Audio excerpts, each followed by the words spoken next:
Thank you.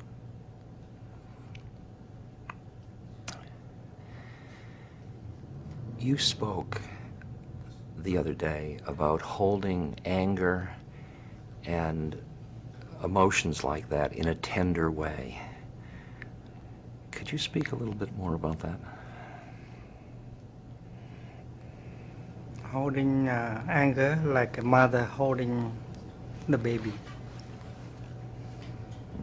because loving kindness is us, but anger is also us. Also us. So one part of us taking good care of another part.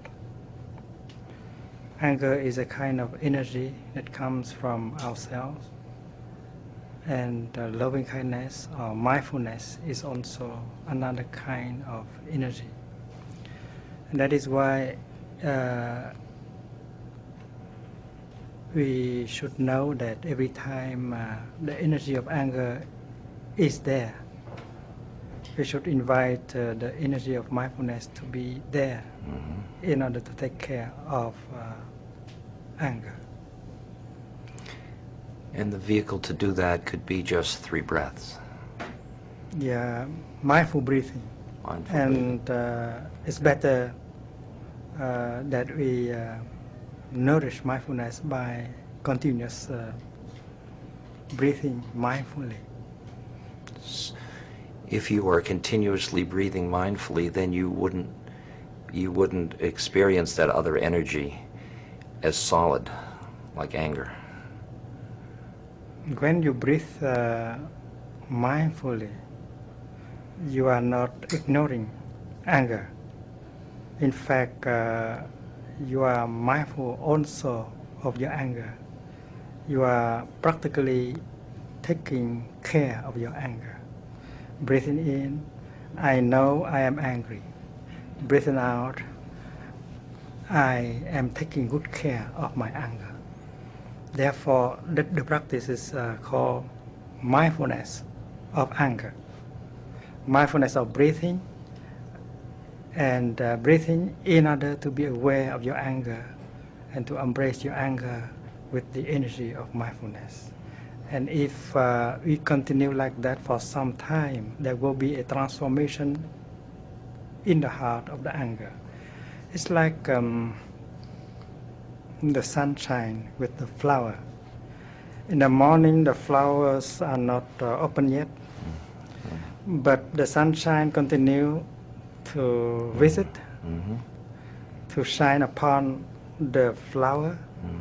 And the sunshine is not only circulating around the flower, it is penetrating deeply into the flowers. And then if the sunshine continue like that for a few hours, and then the flower has to open herself to the sunshine.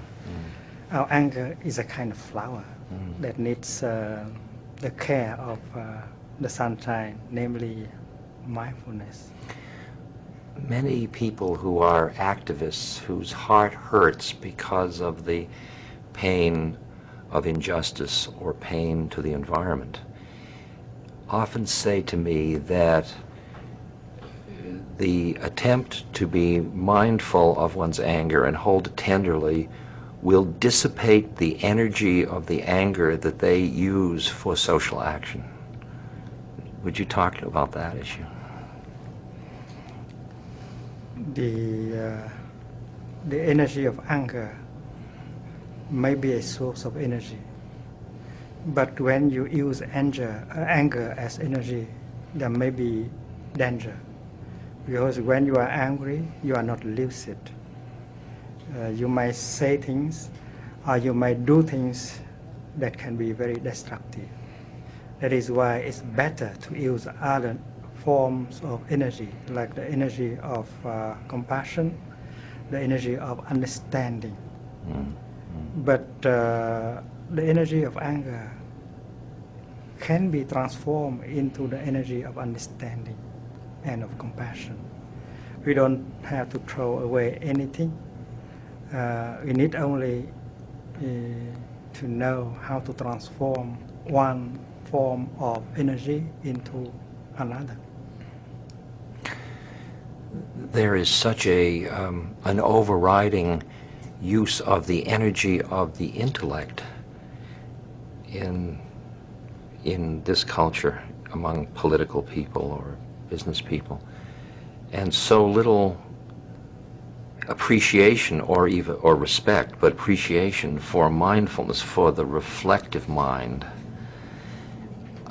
What are the vehicles for awakening that kind of a valuing of mindfulness into a culture? The intellect is not everything of our being. Sometimes people understand what is going on and what should be done, and yet they don't act as if they have understood. Therefore, we have to practice so that that kind of understanding become a reality and not just a few notions in our mind. For instance, the reality of impermanence. It's easy to get people to agree that things are impermanent. They may understand it completely, but they act as if things are permanent. Including themselves. Yeah. Yes. And if they are able to keep alive the insight of impermanence in them, and then they would not do the things that will destroy themselves and destroy the other people. They would do whatever they can do in order to make happy themselves and the other person.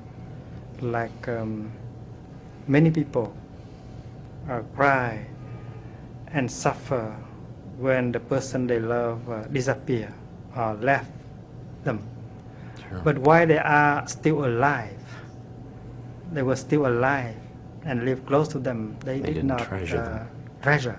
No. They did not do what should have been done in order to make that person happy.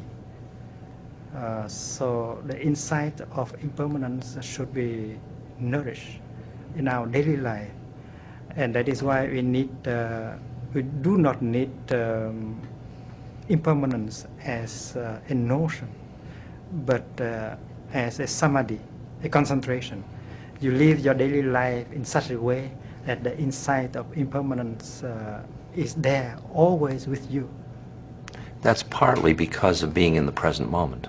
Yes. In which each thing then, it's a new moment and a new moment and a new moment. Yes. Yeah. When you are mindful, you touch deeply which is there and who is there, because mindfulness is the capacity of being there in the present moment.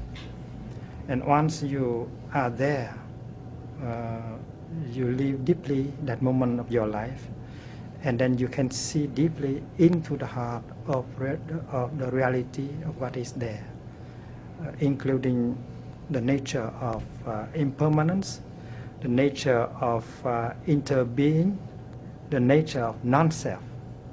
That's interesting about anatta, because about non-self, that feels to me to be a very rarefied experience, for that gets at the mystic end of the continuum.